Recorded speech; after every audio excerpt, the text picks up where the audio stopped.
Today I have with me the golden boy of UFC cards, Matt from the Golden Octagon. We talk about some of his favorite products that he's opened, the best hits that he's ever pulled. As always, hope you enjoy this video. Yeah, no, no, no, yeah, no, no,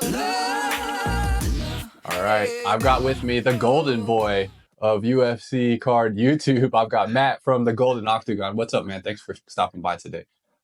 I appreciate you, Zach. It's the first, interview I've ever done, so it's pretty cool. I'm very thankful to be on here. The Golden Boy's hilarious. I truly, I'm just a regular guy that, a few years ago now, I was found UFC cards, and not too many creators were here, opening up, like talking about, showing what you could get. And I was like, hey, like, I'm interested in this. So I know that there are other people Mhm. interested in this. Let me try to share the knowledge, because over like 6, 8 months, dude, I just every day I was going back and like watching these super grainy videos of like Yeah, just like old tops videos, just trying to like learn like what is it, that makes certain things like special, this and this, and mhm. which kind of leads you into other sports, and so if you're into other sports cards, it just kind of equals out. So if you're into other sports cards, know how like UFC works. So once I kind of learned that, I was like, oh, all right, I understand the process of it. Let me share with everyone else with what I can get. And when I first started, dude, it was my videos were terrible. I was like always talking really quiet, but what a lot of people didn't know is at the time I worked from like 7 p.m. to 3 a.m. So I was Mm. getting on here at like super late at night. I had a roommate, and like my girlfriend, now fiance, was right next door. So I was just trying to be like really really quiet. And Yeah, one of my first ever huge videos was when I got the Dustin Poirier 101. you're and, like, and, yes, I hit a one. like everyone loves that story. But yeah, just from that point on, I was like, I think this is what I'm gonna do. I'm just gonna share my UFC cards, try to help out people as much as I can, and just enjoy what I'm doing. Awesome, man. We appreciate all the videos that you make, helping people out. You know, a lot of the stuff is super murky. And Tops, if you're watching, hit us up so we can tell the people what's actually in these, because that's one of the things why I wanted to start making videos too. And I think a lot of us that open boxes is like there's just so little information. Like the checklist is late. You know, the specific inserts, how rare they are. Like a lot of the stuff is really buried. So I'm sure a lot of people and myself appreciate what you do, kind of letting people see the product, what's in the product.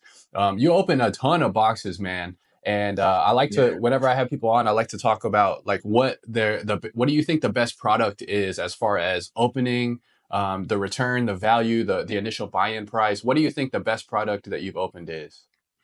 So I can't really speak for a ton of stuff because I didn't really start opening stuff until 2019 Chrome was when I very first found UFC cards. And by that time, it was already at the end. 2020 Knockout was, I think, like a week, 2 weeks away, but I was buying Chrome blasters at the time. So that's about as far as I go back, is like 2019, 2020.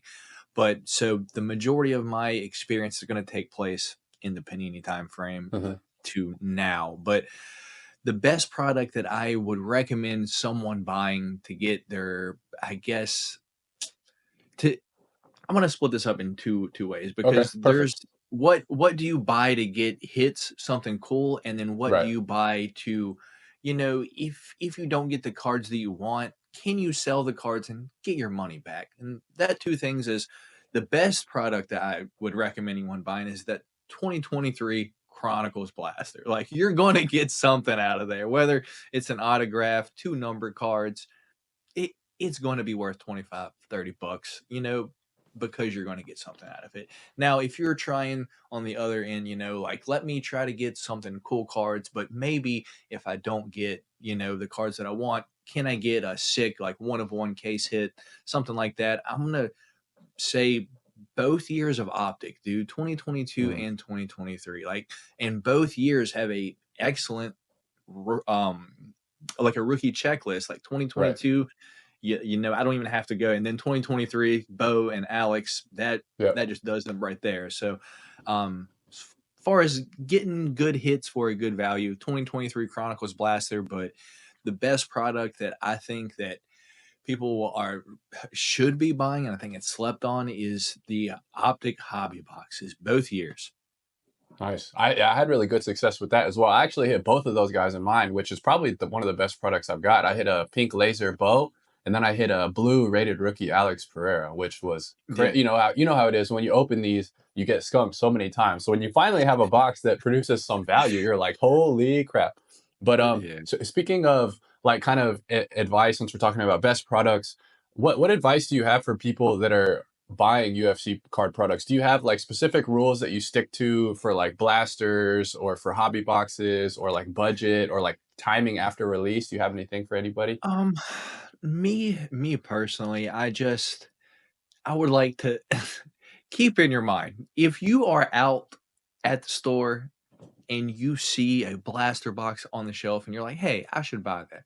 Just know that when you buy that, the chances of getting anything out of that blaster are very, very low. You have to look at it like, "Hey, I'm gonna," like, kinda like a lottery ticket that you're not gonna win over $50 on. Like, Yeah. you're gonna spend 25, $30 on this, and you might double your money on it, but most likely, you're just gonna lose. So if you're buying blasters, just be aware that you're probably not going to get the value back out of that blaster. But there are a few blasters, 2020, the select blasters are nice, and depending on if you get a good Chronicles hit, that could be nice. But I try not to expect to get anything out of blasters. Now, is it possible? Of course, but aside from that, what do I look out for when buying UFC cards? I First of all, I guess I buy all the products. I want Yeah, to see whatever one looks like. Yeah. and partly that's because of the channel, right? Too like Yeah.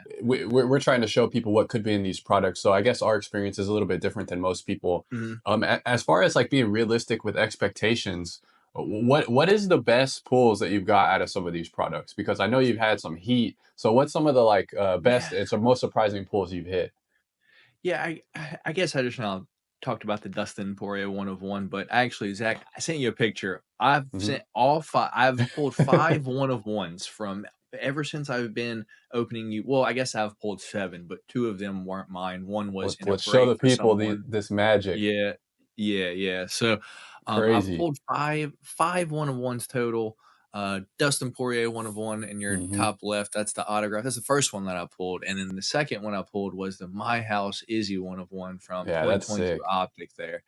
Yeah, and then I went on a little run of not getting any 1 of 1s for basically the whole year, and then I think the next one I pulled was the probably my best card is that Black Izzy in the middle there. And then when Panini ended, I, kind of made like the video of this is why I think Panini lost the license, and I end up pulling the 1 of 1 Brock Yeah, Lesnar yeah. in that video. And then the last Chronicles box I opened with my girlfriend, dude. She's my good luck charm. I don't know what it Have is, her in dude. the room Any always. dude, anytime she's opening cards with me, we get heat. And that Yeah, Tatiana Suarez 1 of 1 on nice the man. bottom right was, yeah. So that's my best hits total. I don't know which one I is the best. I'm sure that's subjective, but What's your um favorite? If you had to my if you had to pick one on favorite the screen, you can only take one home. All the rest are getting incinerated. Which one are you taking? ah, man, I think I like the look of the Izzy My House the most, dude. The gold Yeah, vinyl it in is a sick person, card. it looks sick. But what do I think the best card is, like the most valuable? It's got to be the Izzy Octagon side, Yeah, 1 of 1 from Select, because it's like the best card possible. The true black 1 of 1, not yeah. disco, not flash, and it's It's a good Octagon side. yeah, So it's a good shot too. It's fun yeah, image. yeah. Which one's your favorite there, Zach? I know like a lot of people love the Ooh. DP. I'd probably go with the Izzy as well. I just really I like the design. It's fun. The super fractor is like one of my favorite parallels ever. you got a fun image of Izzy there. I'd probably take that one. Yeah. But yeah, I mean, all of these are heat, and the Tatiana Suarez is kind of a timely pull because she's really surging through. We could, see her in a title fight or something soon. So those are Yeah. some disgusting hits. Yeah, and, she's just gotta stay healthy, man. That's the mhm. thing. As far as your PC items, I know we talked. I went on your show a while back, and by the way, if you guys aren't following Matt, go follow him at Golden Octagon right now. I'm sure they are, right? There's a huge crossover I in mean, the I community, have but no idea. almost 4,000 too, by the way. So Yeah, congratulations, that's getting insane. close. Thank Um, you, Zach. Appreciate but you. as far as PC goes, we open so many products, and you open a ton of products. What are some of your favorite PC hits? And also, kind of since we're talking about this, how much do you collect whenever you're opening boxes? Are there specific fighters? Like, how do you decide what to keep and what to get rid of? It's tough, dude. I guess truly, I I mean, I clearly keep more cards than I sell because what I'm Right. opening, it's like no one's gonna want all all these Yeah. base cards, like it's Yeah. not gonna happen. But when I guess I'll start off like this. Uh if I open a box and there's cards that will sell, $50 plus and I don't want it, I'll go ahead and just list it on eBay. Hmm. So I guess my collection of cards that are under $50 is absolutely nuts. Like Yeah. I have so many low name, low tier, no name fighters that no one's going to care about, but still probably worth, $5, $10 here and there just because of, what the card is. But I'm not going to take the time to take the pictures and like list those on eBay for me to get $4 at the end of the day. It's just like I have a job, I have a life, I have other things going on. Yeah. Like if I had all day long, maybe I would sit here and just do that. But right now, I just don't. So for collecting, what I do is I'll open the box and if I'm pretty much a fan of of the cards, I'm like, that's cool. I'm gonna hold on to that. But as far as people, dude, this is where it can get tough because it's like, do I like the card or do I like the fighter? Is the Hmm. is the card worth keeping because of the hype that they're on right now? This is a real tricky situation. Yeah. So I guess for me personally, I guess if I had to narrow it down to like 3, 5, 6 fighters, I don't know. Anything Sean O'Malley, I'm gonna keep. Anything Hamzat, I'm gonna keep. I actually wrote this down so I would have the answers for you because It's this a tough is question. this is a tough one, dude. Because I guess I just have so many cards. So my PC names are Sean O'Malley, Izzy, John Jones, Yuri Prohachka, and then now that he's here, I have to include Diego Lopez, dude. Yeah. I'm Fun guy. just such a fan of him. Hmm. Ilya Taporia, I've been collecting Yep. Ilya since the beginning, dude. I guess like a lot of people just didn't care about him, but I actually had a video where uh actually went through a box trying to pull an Elia card, and if I did, then I would give my one away or some shit like that. And I actually ended up pulling one and giving one away because I think I had like bought one. So I have bought Elia. I had bought Yeah. into Elia like early on, so that was pretty cool. But I've been burned on a few fighters too. So, yeah. And then, so Suga, Izzy, John Jones, Yuri, Diego Lopez, Elia, and Kamzat. That's what I'm gonna say my PC fighters are. But if I had to narrow it down to three, probably Sean O'Malley, Izzy, and then probably Diego Lopez. Now, I think that's the ones that I'm gonna kind of lean Nice, on man. the most. Yeah, that's an awesome list. So we got some big hits of these guys. Yeah, You want to talk about all this right here, and these are recent. So I guess you had just yeah. did you open these or buy these singles? How'd you come up with these? So first of all, I am probably the worst at buying cards, dude. It's almost like if I don't hit it, then I don't want it. Like I'm not saying Yeah, it's like that with everything, because I do buy cards here and there. I'm like, oh, that's cool, that's a good price. Or if there's a card that I really want, like for example, the Sean O'Malley Color Blast, dude, I had to yeah. have that. So, Where is it? that's Right here. like Beautiful card. that, dude. It was a good purchase, and after I bought it at the time, everyone's like, "Holy smokes, that was a good purchase. He's now won the championship." And this was like I guess up to like 2,500, 3 grand Yeah. at the time, and everyone's like, "Dude, like great purchase." But I guess it's odd for me because I don't purchase. I didn't buy that with the intention of Right. knowing it. Like I wanted the card, and it was like $1,200. My girlfriend at the time was not happy with me, but Yeah. I did purchase that card, and probably one of the only big purchases as far as cards that I've ever had. Now, going back to the Diego Lopez and the Diego Lopez dude, this is where the ripping is fun because you have the thrill of getting something like this, dude, and nothing beats opening a box and not getting a big card, but getting a big card of a The guy fighter you that want. you're a Yeah. fan of. Yeah, Like that's crazy. nothing beats that, dude. So, the first box I opened, I got the Diego Lopez um the midnight, just the base one, and it's out of That's right 12. here. So Wow. Yeah, that's a yeah, huge hit. yeah, yeah. So that was the first box. I'm like, holy shit! Like this is great. Yeah.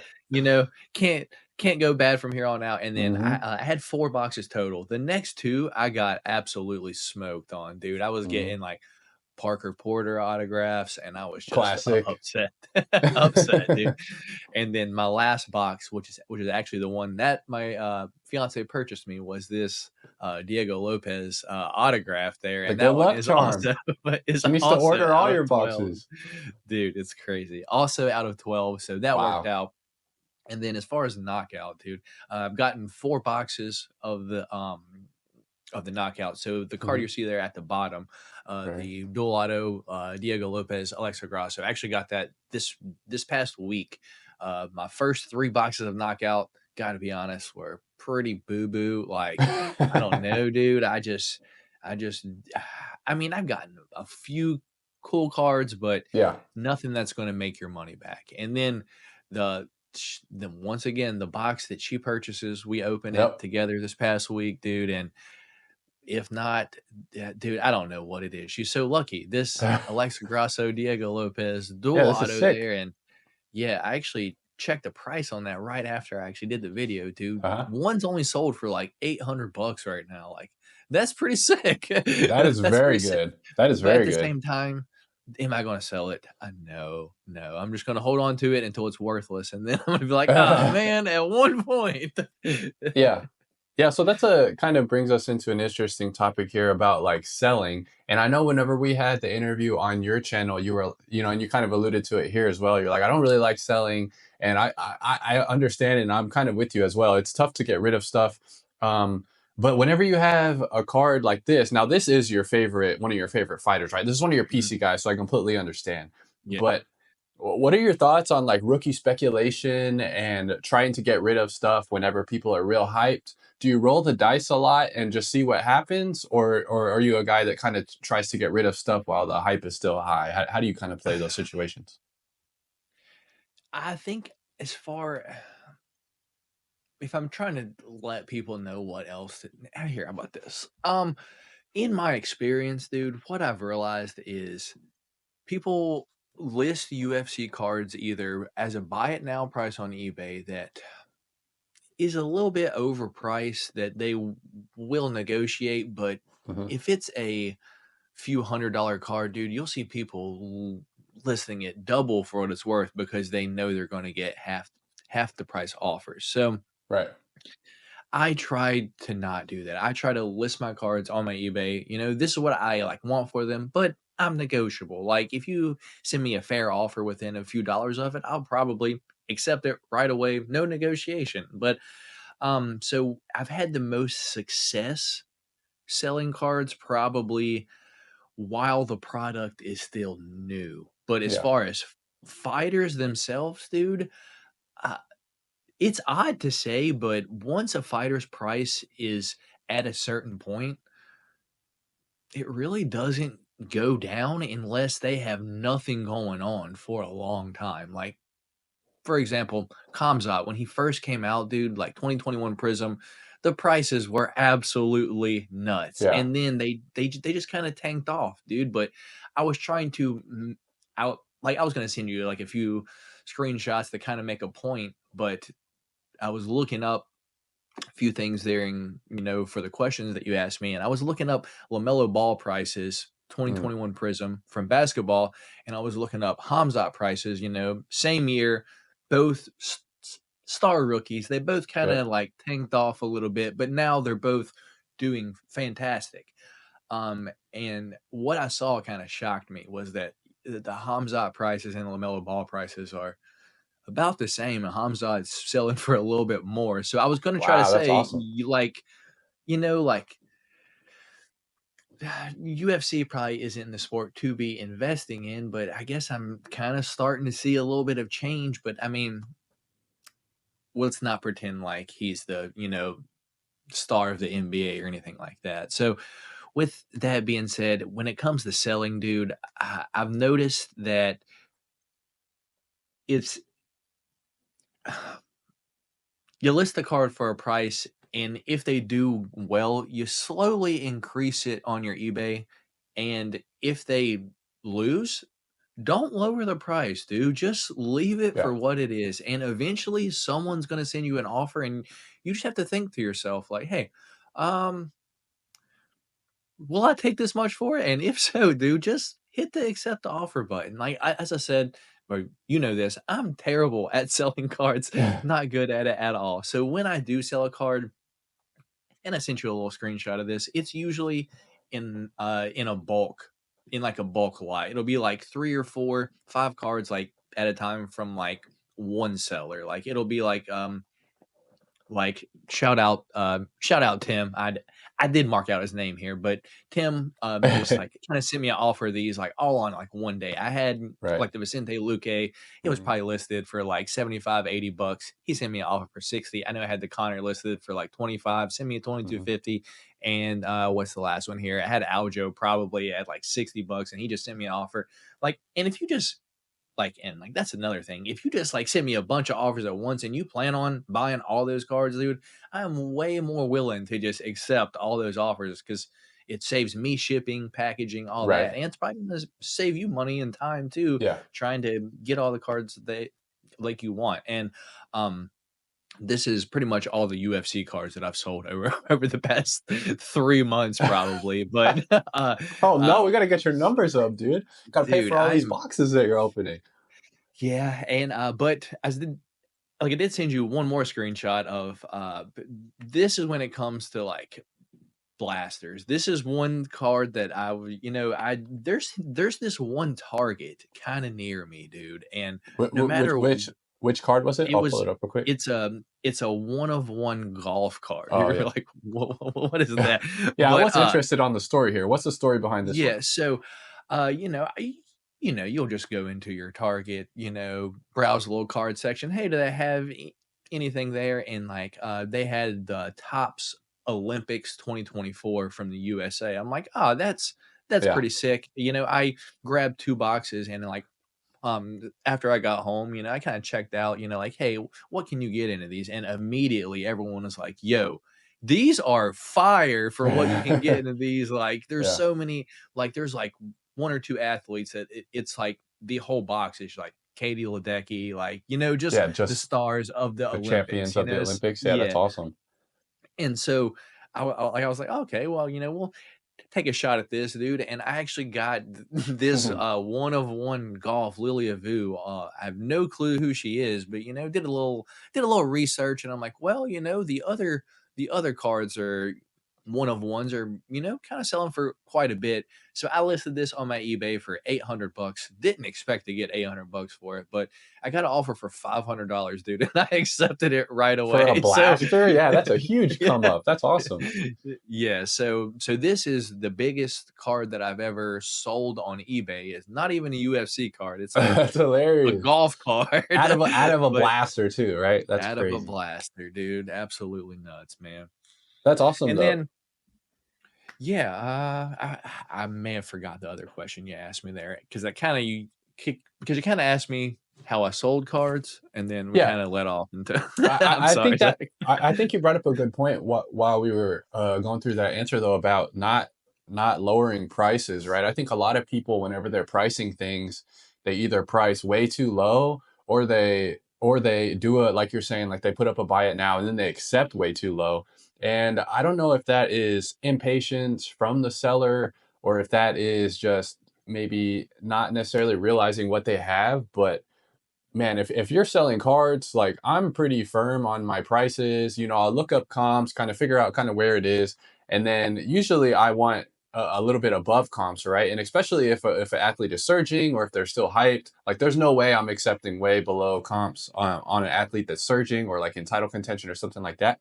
But even if an athlete loses, I understand that it's going to dip a little bit, but like there's no way if you have something listed for 100, somebody loses a tough competitive fight, like you should not be taking $30-$40 for that. Like they're still a stud athlete, and I think that's a great point that you made about people maybe sometimes accepting offers that are too low.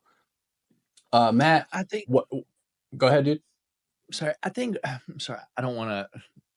I don't want to go into too much of a story, but I think a lot of people get into it like, and here comes the story. So when COVID very first came up, everyone got Mhm. that check, and like everyone's like, "Hey, what are we doing with our Stimmies, dollar?" baby, Yeah, stimmies.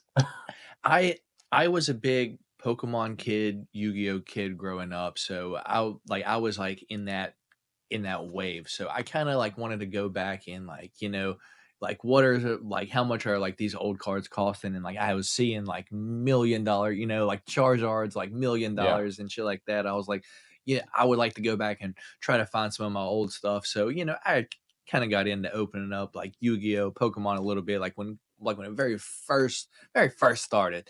And dude, what I would do was go on eBay, look for the card that I had, whatever the I would go on there, search it, lowest price, dude, and I would put my card 2 pennies cheaper than the lowest price that was even listed, dude.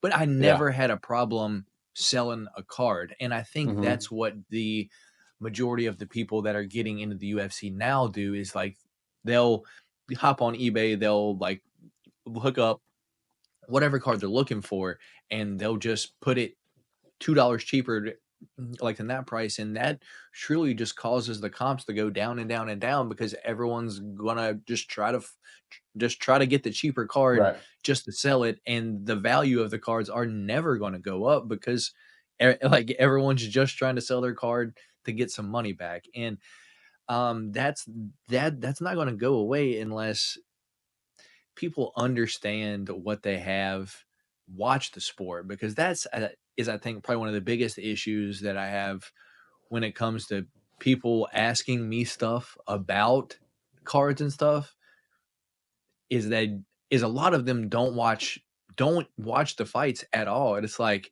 Mm. why are you even interested in Yeah. buying this if you That is if an you interesting don't thing. watch the fights? Yeah, sorry, but yeah, I think yeah, I that's probably the reason why a lot of prices aren't where they should be is because people list stuff cheaper than what the current one is just to move stuff.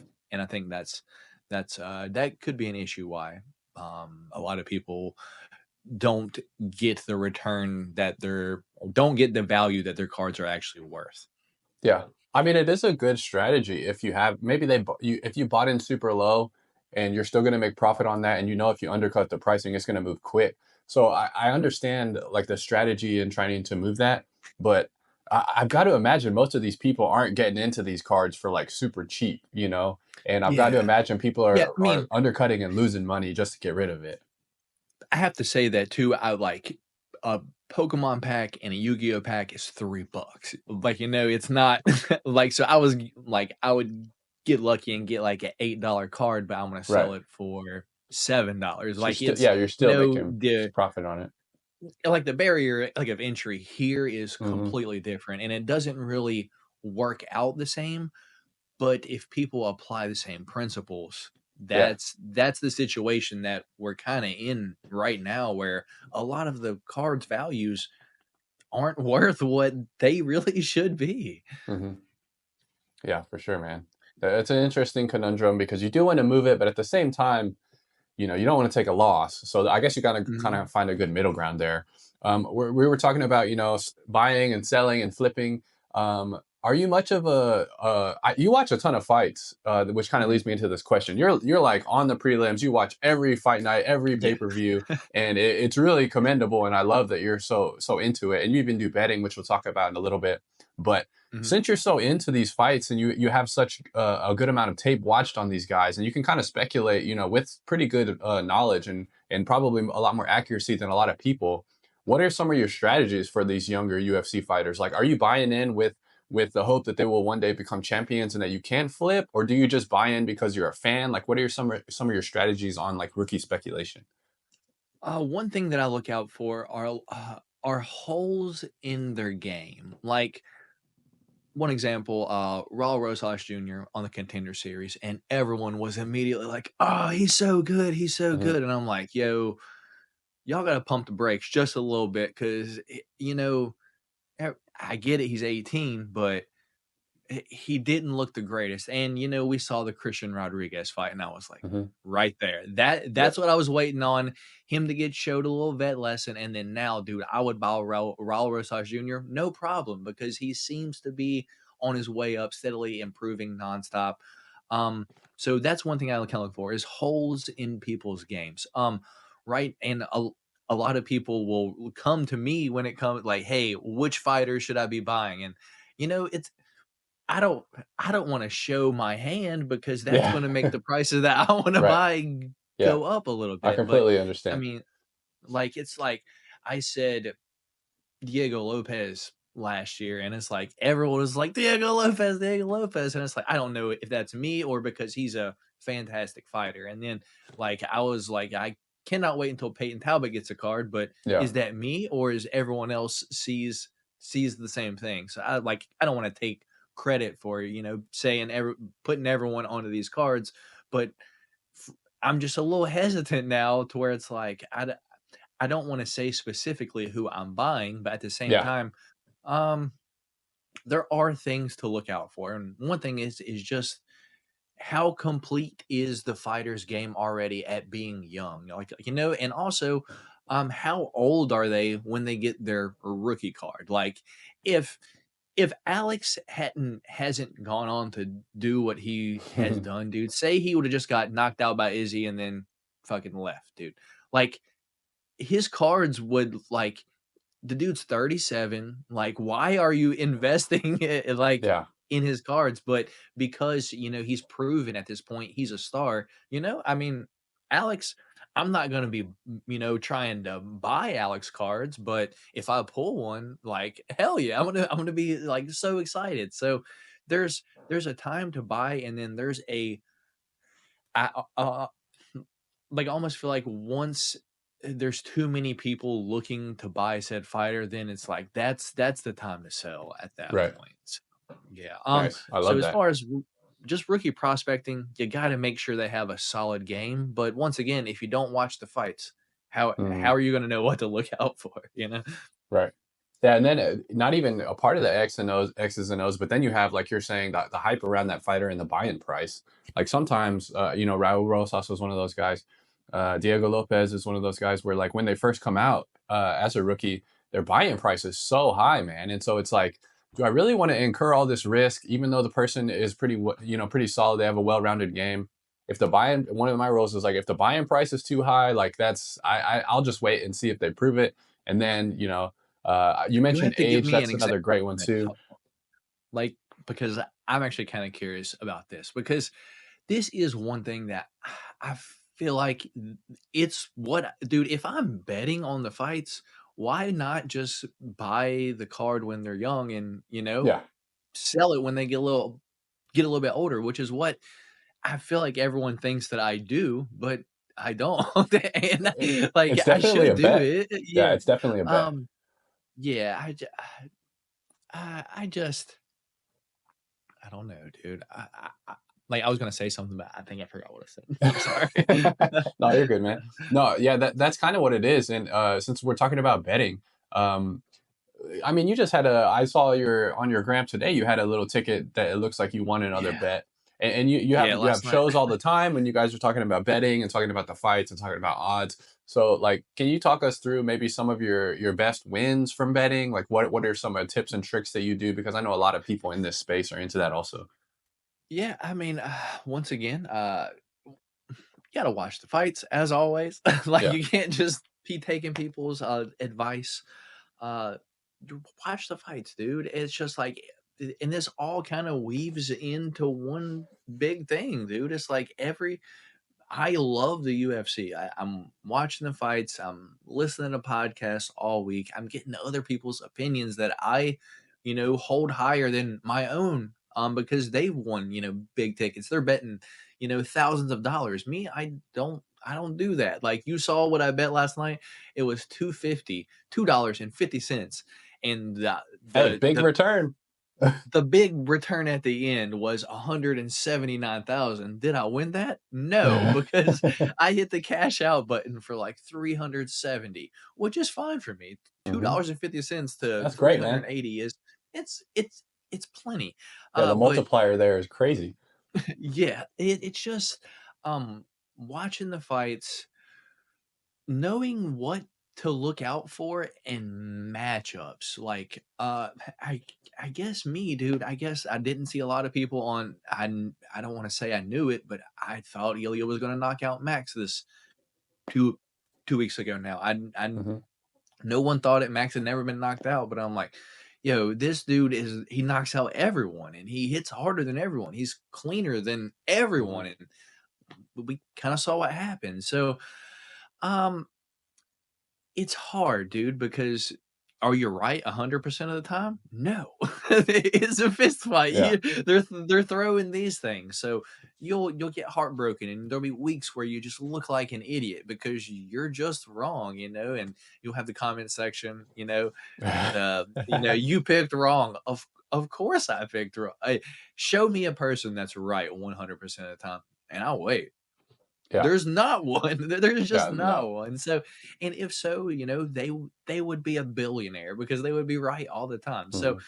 a lot of it is luck. Just understanding matchups, reads. A lot of it is where the fight is at too. Because last week in Abu Dhabi, dude, you just had to pick the Russians. That they all won. You just had to pick the Russians. One did kind of screw me, Miktabik Orabai, but you know it is what it is. It can't go your way 100% of the time, but a lot of it's luck, man, and just knowing how certain people fight and what their tendencies are, and that kind of can just lead back into UFC cards because that's how I think I find people that I'm fans of, dude. Like the first ever Yuri Prohashka fight that I Hmm. saw was him versus Volkan Oezdemir. I was like, dude, what is this?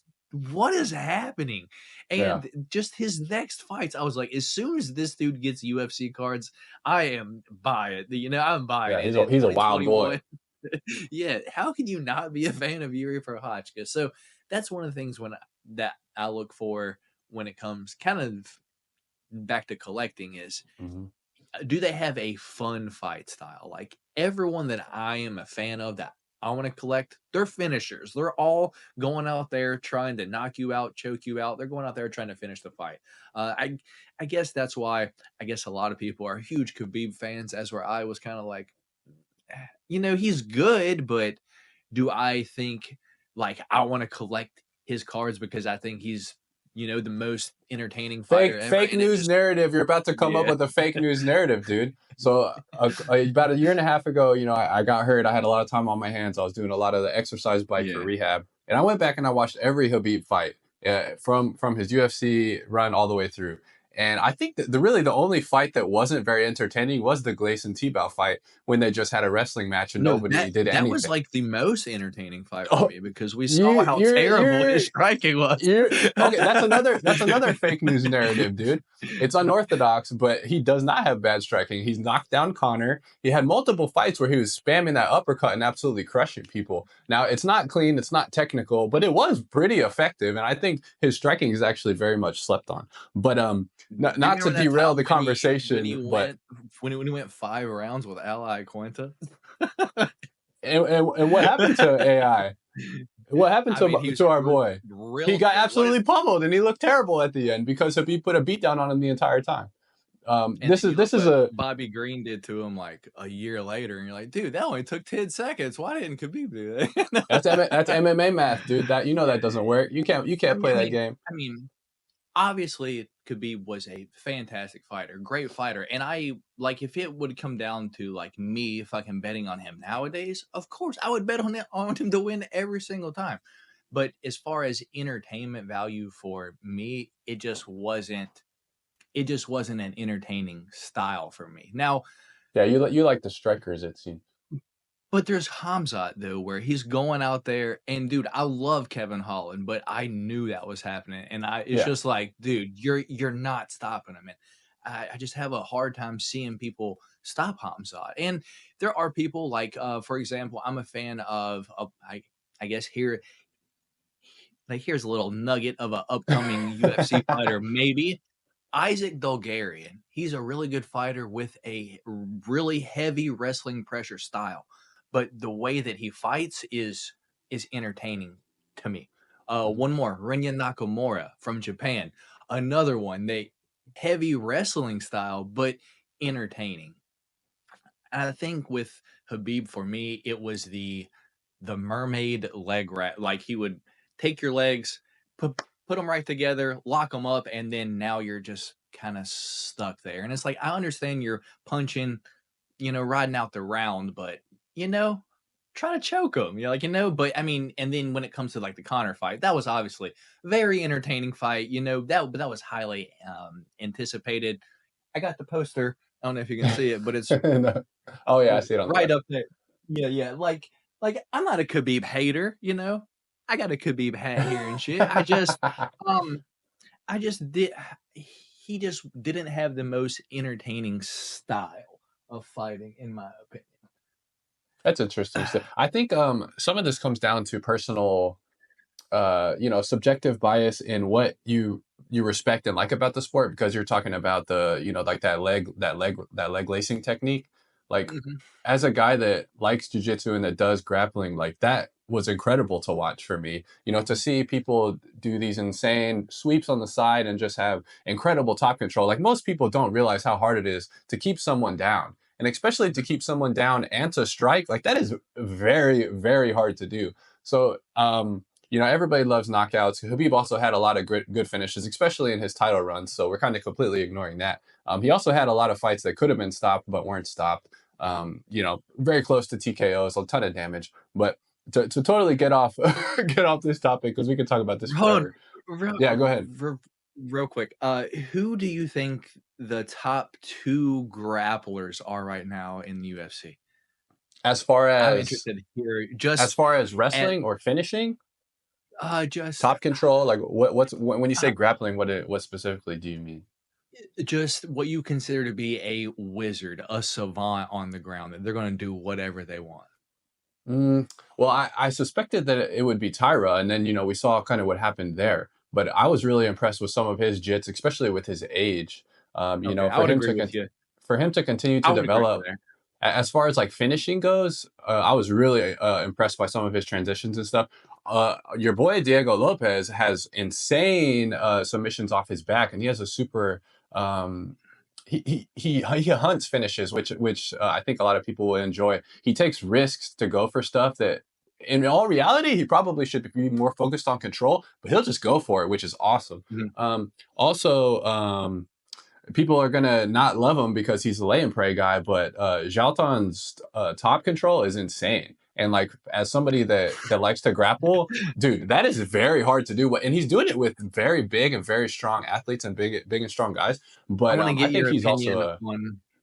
I want to get your opinion yeah. on one guy, and then we can just kind of go on. I do like the Tyra pick because that was one of the two people that I was going to say. What he did to Roy Val, dude, I was very impressed because I Mhm, was seeing shit that I don't see, that you just don't see anyone else do. You're like, why is he grabbing his shoulder like that? And then you see Roy Val just fall over. You're like, oh mhm. shit, he knew exactly what he was doing. What he did to Alex Perez's knee. You're like, you just shit you don't see.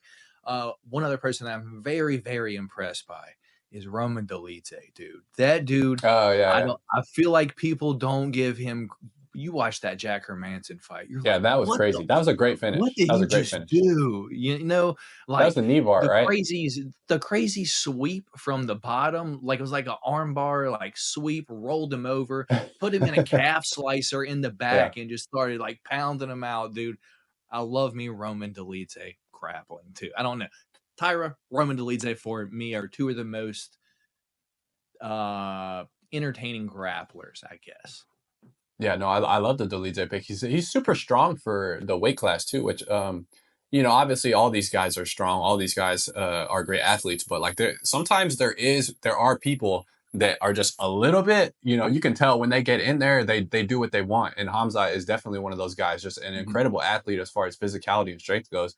And I think Dolidze is also one of those guys, especially if he's going to drop down and you know try and make a run there. That I don't know if he can make that weight, but like it would be interesting to see. And his frame is not that big, so I think he might be able to.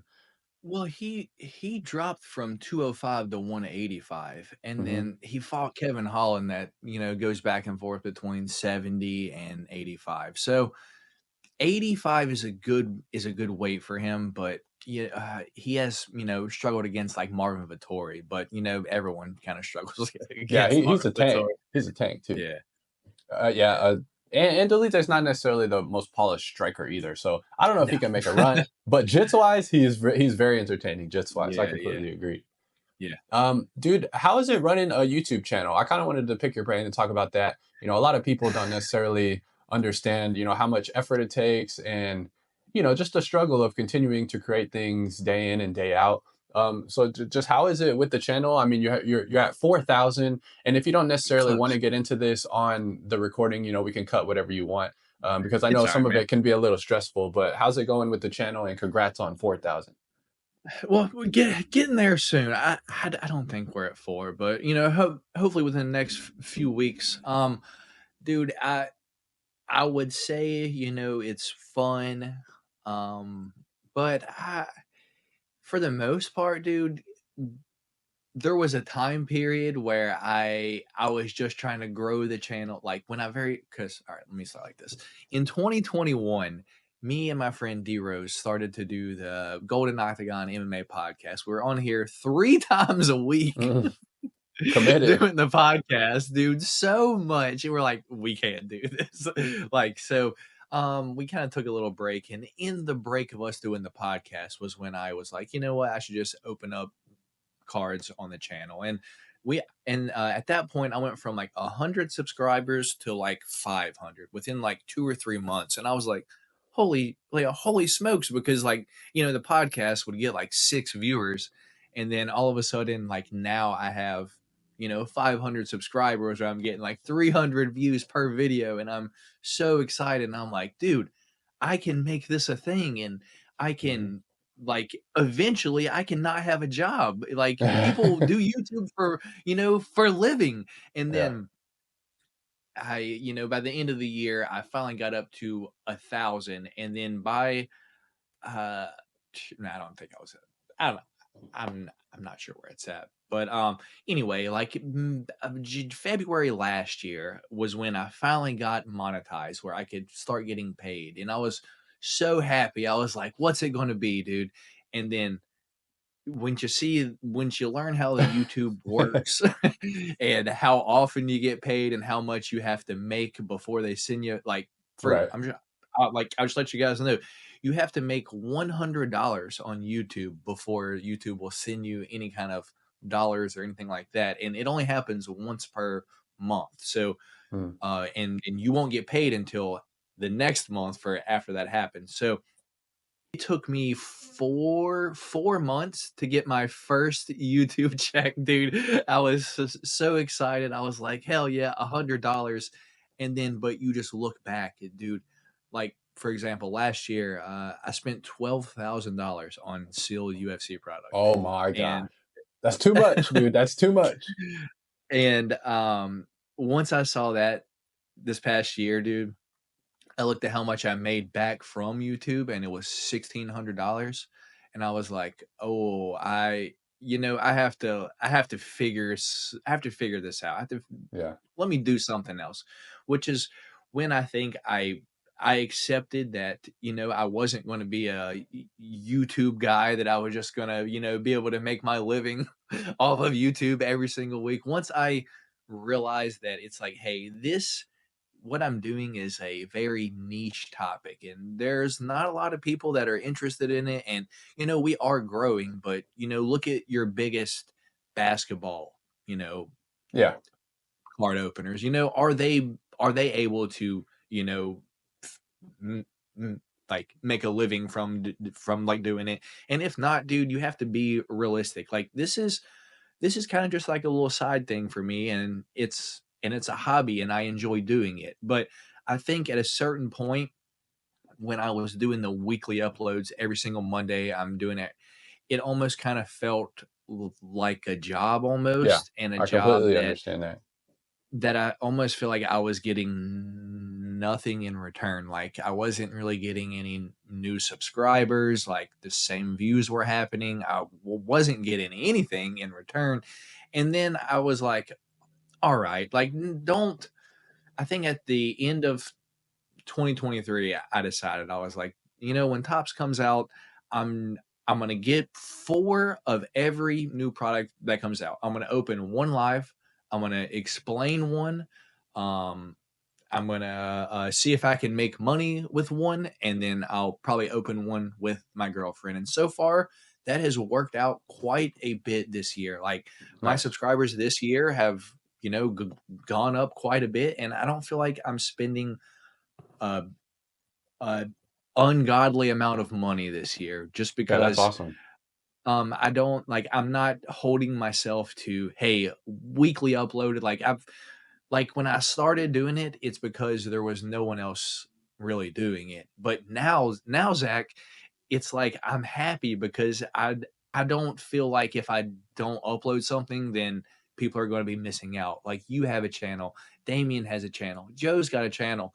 Like there are plenty of like people opening boxes. Like there's whatnot. People are, none of that was there when I when I first like came on here. So it's like I'm I don't feel like I have to make the weekly videos now. I can just pop on here when I want to, and it's fun for me, Hmm. because I don't want it to feel like this is a job. Because I probably said this to a lot of people. Like if this feels like a job to me, but I'm not getting rewarded for it being a Yeah. job, then I think it's time for me to hit the brakes on it a little bit.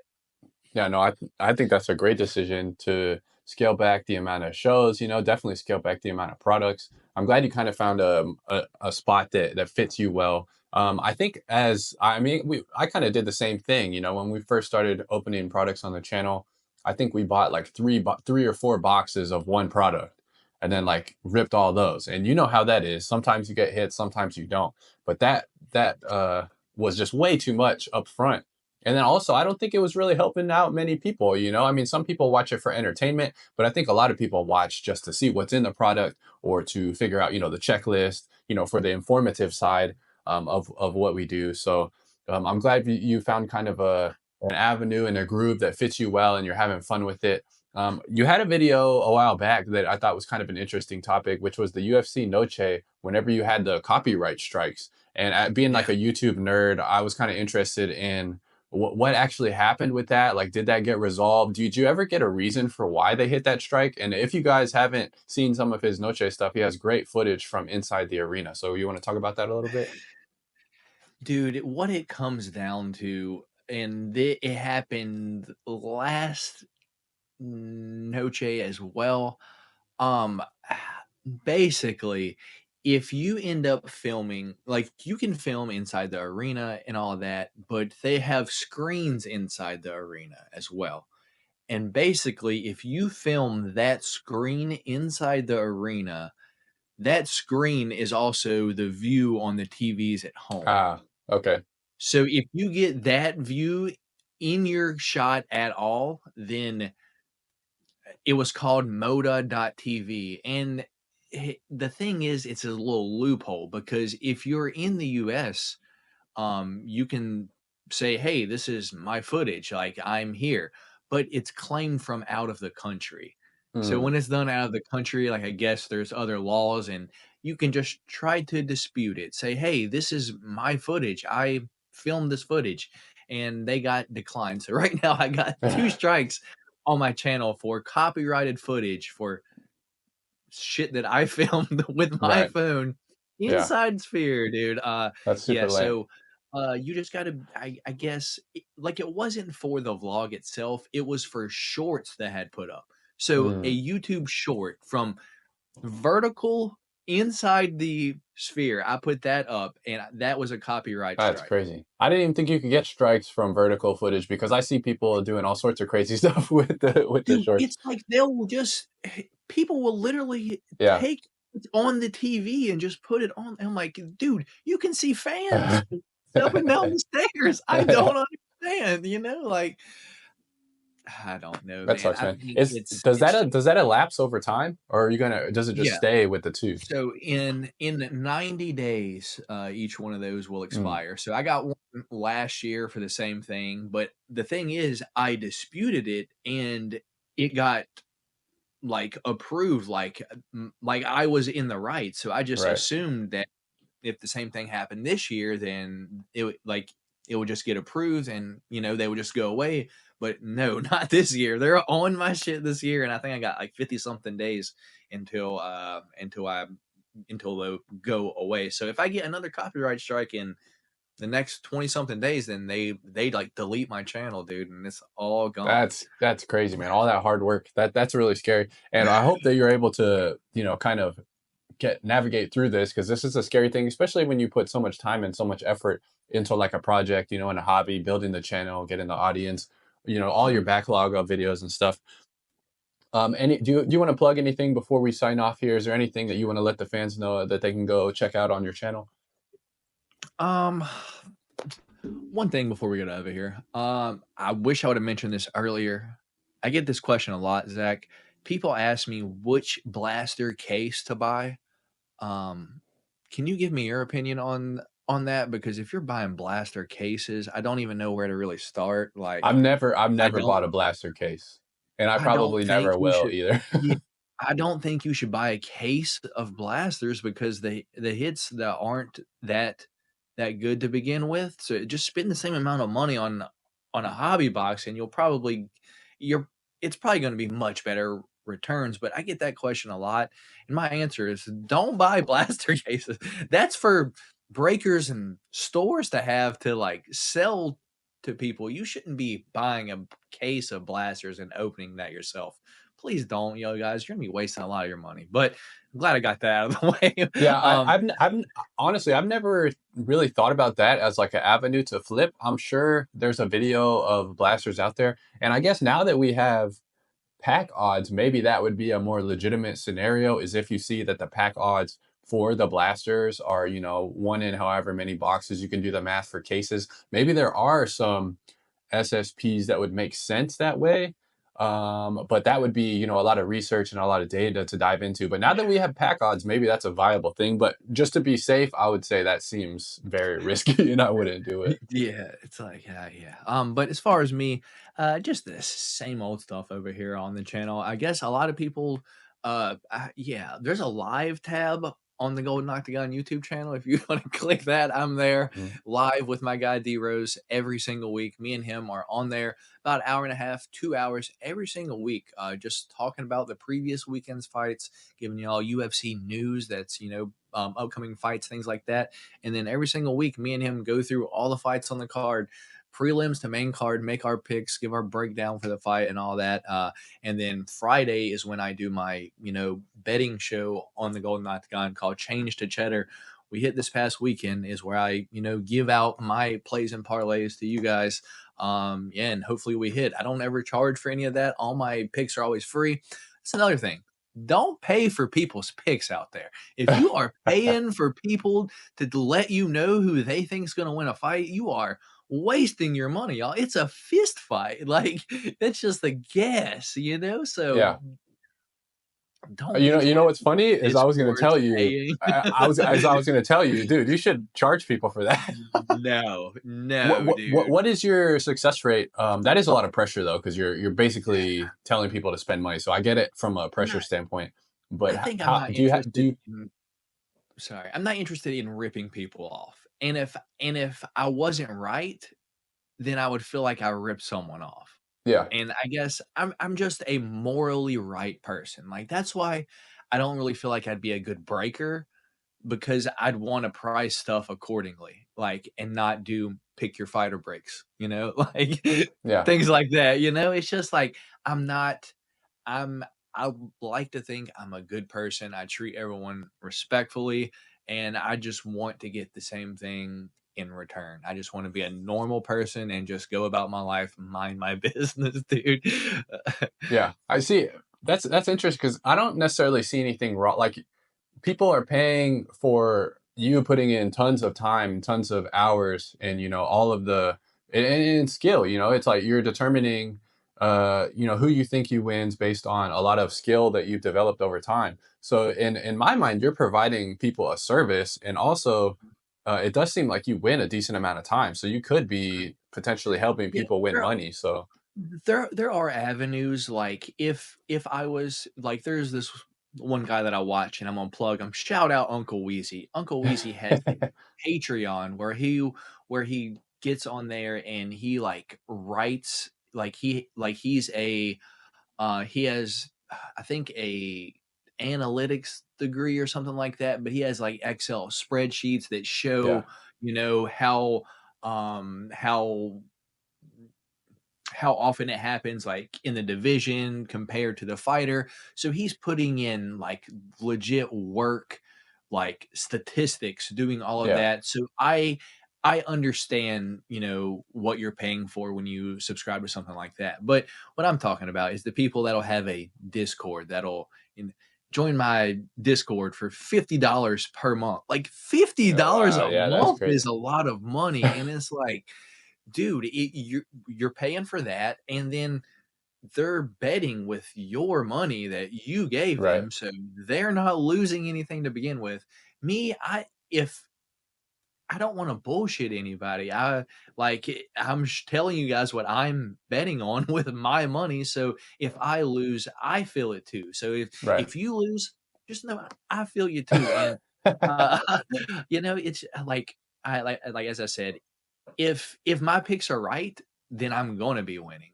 Like I don't need anyone else's extra money. But I do see certain things that I would find valuable, but as far as just paying for picks, Mhm. complete scam. Don't pay for anyone's picks. Nice, dude.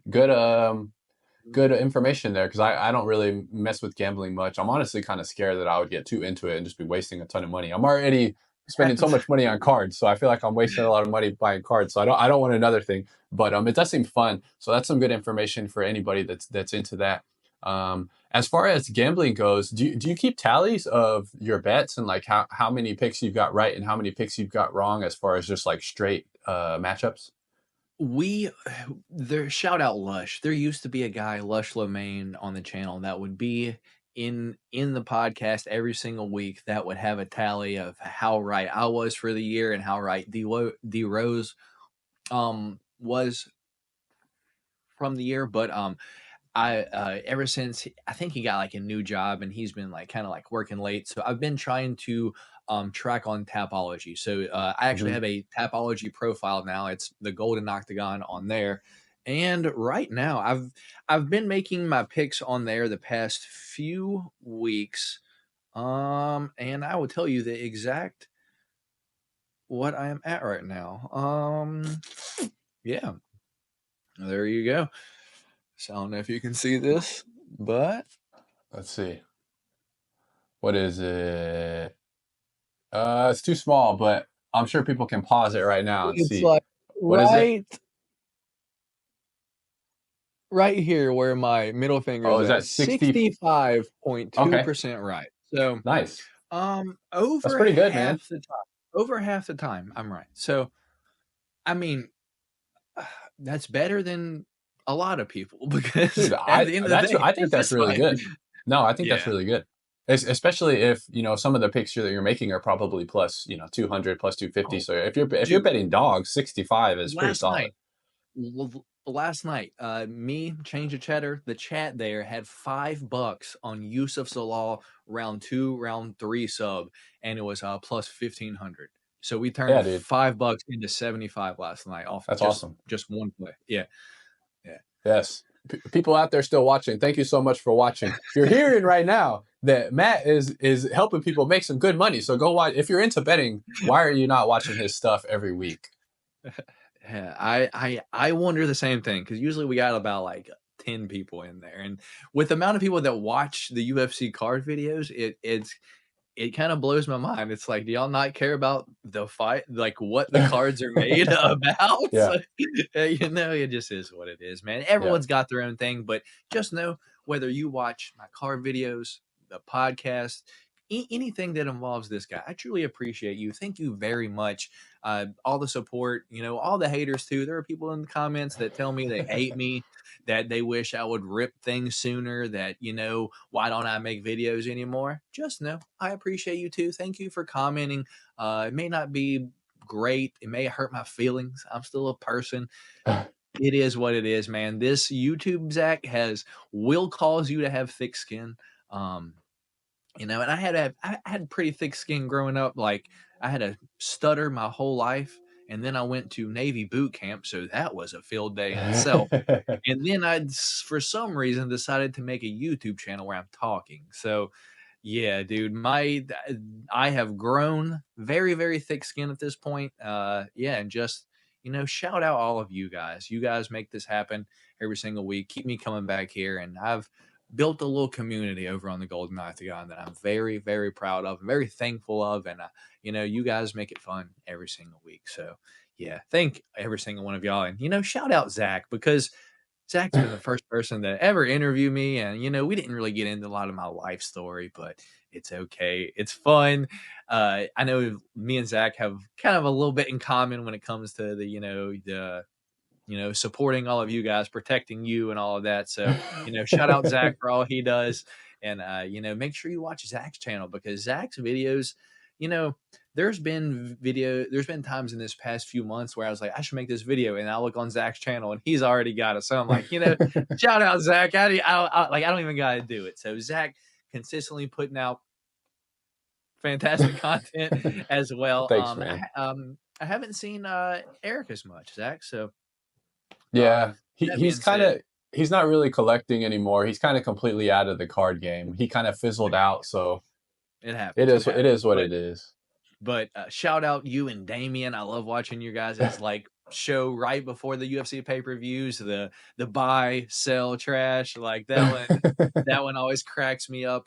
I'll eventually get a solid question to you guys in there, though. I just haven't found the right question to ask to really, you know, get some drama on the show. But Yeah, that'd once be again, awesome. Zach, I appreciate you for coming on here, or letting me come on here, you know, explain my thoughts, and, you know, get a few questions from you. So once again, thank you, Zach. Truly appreciate you, my guy.